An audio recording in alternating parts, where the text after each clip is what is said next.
ہمارے جسم کے اندر ایسے ایسے نظام موجود ہیں کہ ہم جب ان پر غور کرتے ہیں تو عقل حیران رہ جاتی ہے۔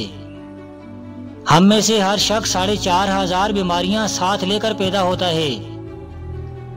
یہ بیماریاں ہر وقت سرگرم عمل رہتی ہیں، مگر ہماری قوت مدافعت ہمارے جسم کے نظام میں بیماریاں پیدا نہیں ہونے دیتی۔ ہمارا منہ روزانہ ایسے جراثیم پیدا کرتا ہے جو ہمارے دل کو کمزور کر دیتے ہیں، مگر ہم جب تیز چلتے ہیں، جاگنگ کرتے ہیں یا واک کرتے ہیں تو ہمارا منہ کھل جاتا ہے۔ ہم تیز تیز سانس لیتے ہیں، یہ تیز تیز سانسیں ان جراثیم کو مار دیتی ہے اور یوں ہمارا دل ان جراثیموں سے بچ جاتا ہے۔ دنیا کا پہلا بائی پاس مئی 1960 میں ہوا، مگر قدرت نے اس بائی پاس میں استعمال ہونے والی نالی لاکھوں کروڑوں سال قبل ہماری پنڈلی میں رکھ دی۔ یہ نالی نہ ہوتی تو شاید دل کا بائی پاس ممکن نہ ہوتا۔ گردوں کی ٹرانسپلانٹیشن 17 جون سن 1950 میں شروع ہوئی، مگر قدرت نے کروڑوں سال قبل ہمارے 2 گردوں کے درمیان ایسی جگہ رکھ دی جہاں تیسرا گردہ فٹ ہو جاتا ہے۔ ہماری پسلیوں میں چند انتہائی چھوٹی چھوٹی ہڈیاں موجود ہیں۔ یہ ہڈیاں ہمیشہ فالتو سمجھی جاتی تھیں، مگر آج پتہ چلا دنیا میں چند ایسے بچے پیدا ہوتے ہیں جن کے نرخرے جڑے ہوتے ہیں۔ یہ بچے اس عارضے کی وجہ سے نہ اپنی گردن سیدھی کر سکتے ہیں، نہ نگل سکتے ہیں اور نہ ہی عام بچوں کی طرح بول سکتے ہیں۔ سرجنوں نے جب ان بچوں کے نرخروں اور پسلی کی فالتو ہڈیوں کا تجزیہ کیا تو معلوم ہوا کہ پسلی کی یہ فالتو ہڈیاں اور نرخرے کی ہڈیاں ایک جیسی ہیں۔ چنانچہ سرجنوں نے پسلی کی چھوٹی ہڈیاں کاٹ کر حلق میں فٹ کر دی اور یوں یہ معذور بچے نارمل زندگی گزارنے لگے۔ ہمارا جگر جسم کا واحد عضو ہے جو کٹنے کے بعد دوبارہ پیدا ہو جاتا ہے۔ ہماری انگلی کٹ جائے، بازو الگ ہو جائے یا جسم کا کوئی دوسرا حصہ کٹ جائے تو یہ دوبارہ نہیں اگتا، جبکہ جگر واحد عضو ہے جو کٹنے کے بعد دوبارہ اگ جاتا ہے۔ سائنسدان حیران تھے، قدرت نے جگر میں یہ اہلیت کیوں رکھی؟ آج پتہ چلا جگر عضو رئیس ہے، اس کے بغیر زندگی ممکن نہیں، اور اس کی اس اہلیت کی وجہ سے یہ ٹرانسپلانٹ ہو سکتا ہے۔ آپ دوسروں کو جگر ڈونیٹ کر سکتے ہیں۔ یہ قدرت کے چند ایسے معجزے ہیں جو انسان کی عقل کو حیران کر دیتے ہیں، جبکہ ہمارے بدن میں ایسے ہزاروں معجزے چھپے پڑے ہیں اور یہ معجزے ہمیں صحت مند رکھتے ہیں۔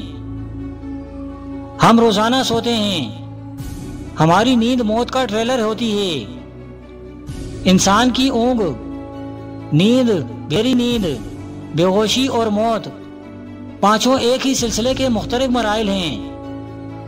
ہم جب گہری نیند میں ہو جاتے ہیں تو ہم اور موت کے درمیان صرف بے ہوشی کا ایک مرحلہ رہ جاتا ہے۔ ہم روز صبح موت کی دہلیز سے واپس آتے ہیں، مگر ہمیں احساس تک نہیں ہوتا۔ صحت دنیا کی ان چند نعمتوں میں شمار ہوتی ہے، یہ جب تک قائم رہتی ہے ہمیں اس کی قدر نہیں ہوتی، مگر جو ہی یہ ہمارا ساتھ چھوڑتی ہے ہمیں فوراً احساس ہوتا ہے یہ ہماری دیگر تمام نعمتوں سے کہیں زیادہ قیمتی تھی۔ ہم اگر کسی دن میز پر بیٹھ جائیں اور سر کے بالوں سے لے کر پاؤں کی انگلیوں تک صحت کا تخمینہ لگائیں تو ہمیں معلوم ہوگا ہم میں سے ہر شخص ارب پتی ہے۔ ہماری پلکوں میں چند مسل ہوتے ہیں، یہ مسل ہماری پلکوں کو اٹھاتے اور گراتے ہیں۔ اگر یہ مسل جواب دے جائیں تو انسان پلکیں نہیں کھول سکتا۔ دنیا میں اس مرض کا کوئی علاج نہیں۔ دنیا کے 50 امیر ترین لوگ اس وقت اس مرض میں مبتلا ہیں۔ اور یہ صرف اپنی پلک اٹھانے کے لیے دنیا بھر کے سرجنوں اور ڈاکٹروں کو کروڑوں ڈالر دینے کے لیے تیار ہیں۔ ہمارے کانوں میں کبوتر کے آنسو کے برابر مایہ ہوتا ہے۔ یہ پارے کی قسم کا ایک لکوڈ ہے۔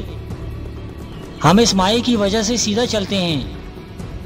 یہ اگر ضائع ہو جائے تو ہم سمت کا تعین نہیں کر پاتے۔ ہم چلتے ہوئے چیزوں سے الجھنا اور ٹکرانا شروع کر دیتے ہیں۔ لوگ صحت مند گردے کے لیے 30-40 لاکھ روپے دینے کے لیے تیار ہیں۔ آنکھوں کا کرنیا لاکھوں روپے میں بکتا ہے۔ دل کی قیمت لاکھوں کروڑوں میں چلی جاتی ہے۔ آپ کی ایڑی میں درد ہو تو آپ اس درد سے چھٹکارے کے لیے لاکھوں روپے دینے کے لیے تیار ہو جاتے ہیں۔ دنیا کے لاکھوں امیر لوگ کمر درد کا شکار ہیں۔ گردن کے موہروں کی خرابی انسان کی زندگی کو اجیرن کر دیتی ہے۔ انگلیوں کے جوڑوں میں نمک جمع ہو جائے تو انسان موت کی دعائیں مانگنے لگتا ہے۔ قبض اور بواسیر نے لاکھوں کروڑوں لوگوں کی مت مار دی ہے۔ دانت اور داڑھ کا درد رات کو بے چین بنا دیتا ہے۔ آدھے سر کا درد ہزاروں لوگوں کو پاگل بنا رہا ہے۔ شوگر، کولیسٹرول اور بلڈ پریشر کی ادویات بنانے والی کمپنیاں ہر سال اربوں ڈالر کماتی ہیں، اور آپ اگر خدا نخواستہ کسی جلدی مرض کا شکار ہو گئے تو آپ جیب میں لاکھوں روپے ڈال کر پھریں مگر آپ کو شفا نہیں ملے گی۔ منہ کی بدبو بظاہر معمولی مسئلہ ہے، مگر لاکھوں لوگ ہر سال اس پر اربوں روپے خرچ کرتے ہیں۔ ہمارا معدہ بعض اوقات کوئی خاص تیزاب پیدا نہیں کرتا، اور ہم نعمتوں سے بھری اس دنیا میں بے نعمت ہو کر رہ جاتے ہیں۔ ہماری صحت اللہ تعالیٰ کا خصوصی کرم ہے، مگر ہم لوگ روز اس نعمت کے بے حرمتی کرتے ہیں۔ ہم اس عظیم مہربانی پر اللہ تعالیٰ کا شکر ادا نہیں کرتے۔ ہم اگر روز اپنے بستر سے اٹھتے ہیں، ہم جو چاہتے ہیں ہم وہ کھا لیتے ہیں، اور یہ کھایا ہوا ہضم ہو جاتا ہے۔ ہم سیدھا چل سکتے ہیں، دوڑ لگا سکتے ہیں، جھک سکتے ہیں، اور ہمارا دل، دماغ اور جگر اور گردے ٹھیک کام کر رہے ہیں۔ ہم آنکھوں سے دیکھ، کانوں سے سن، ہاتھوں سے چھو، ناک سے سونگھ اور منہ سے چکھ سکتے ہیں۔ تو پھر ہم سب اللہ تعالیٰ کے فضل اور کرم کے قرضدار ہیں، اور ہمیں اس عظیم مہربانی پر اپنے اللہ کا شکر ادا کرنا چاہیے، کیونکہ صحت وہ نعمت ہے جو اگر چھن جائے تو ہم پوری دنیا کے خزانے خرچ کر کے یہ نعمت واپس نہیں لے سکتے۔